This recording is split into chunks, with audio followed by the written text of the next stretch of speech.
Welcome back to Fox 43 AM Live. With millions of followers across social media, he's gained the title Master of the Jump Scare. Please welcome Hyphonix. Good morning.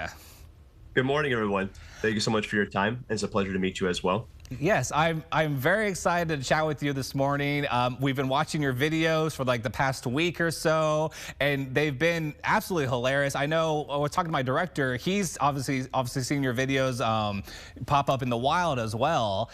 And so I want to start out with, like, where did your journey start of this? You know, this kind of craft of almost, I want to say, I guess, jump scaring people on things like Omegle and kind of other social media platforms.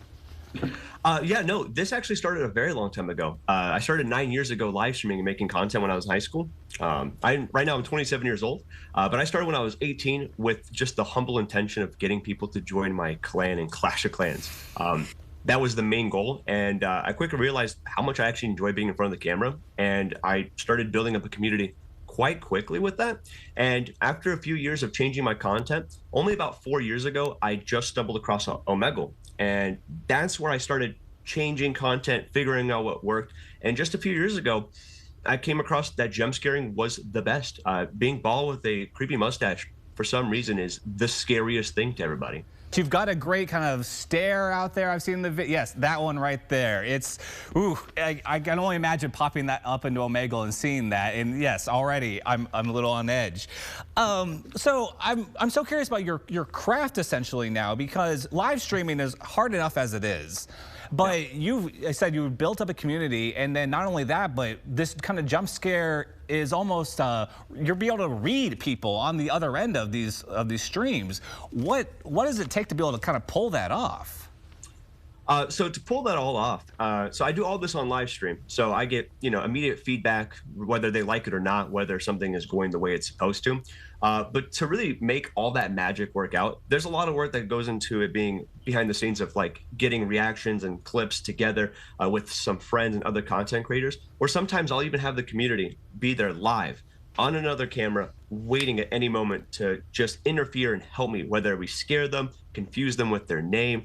And other times I even have it where, like, I'm in the room, the lights are off, I pop up, I scare them, run away, turn the lights on as quietly as possible, transition the scene with somebody else, get in the back right behind them, wait for them to confuse them, make that person forget I was ever there, and then pop up. And if I get lucky, even a jump scare if they don't run away already by then.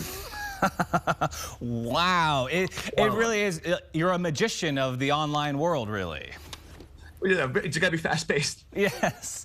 With the difficulty of this kind of task of being able to surprise people, as your popularity grows, are you worried that people will kind of catch on to what you're doing, or are you ahead of the curve? Do you have something up your sleeve? So no, people have definitely caught up with what's going on, whether they've seen a TikTok or a YouTube short or Instagram video.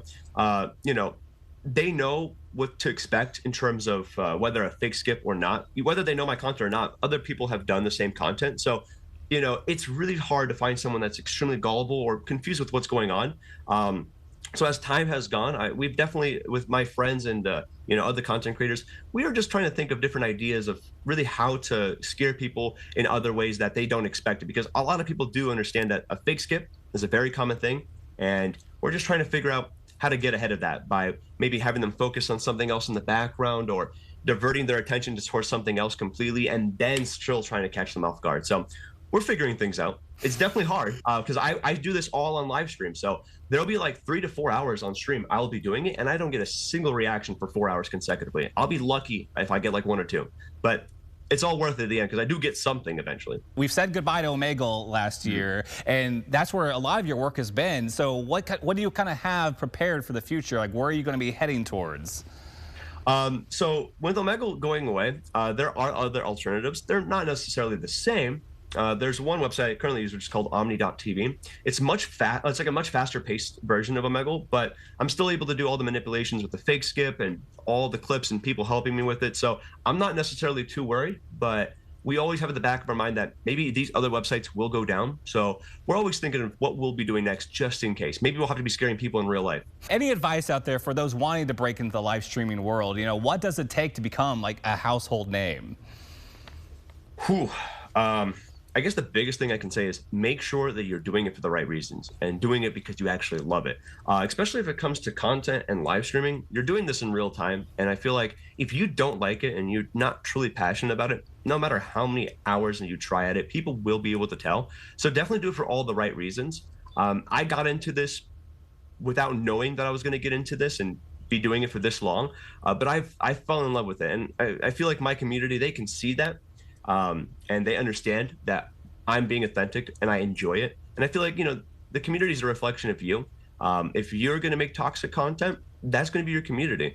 And I feel like it's cheesy, but it really comes down to you got to do it for the right reasons because you love it and not because you just want to hit that next trend or not because you want to be able to get maybe an over the top reaction. You want to build a community and not to do it for money as well too, because people can tell. That is like the biggest one. I feel like a lot of people get into it because they want to make money quickly, but they don't realize how much work it is to get into a position or how much time and effort it takes to get into a position as a successful content creator. Well, Hyphonix, thank you so much for joining us this morning. It has been so much fun talking with you, and it's been such a pleasure. And of course, everybody, please follow Hyphonix on TikTok, YouTube, Instagram, or you may just run into him in the wild and become his next target. Pleasure meeting you, and good morning to everybody. All right, thanks again. Bye-bye.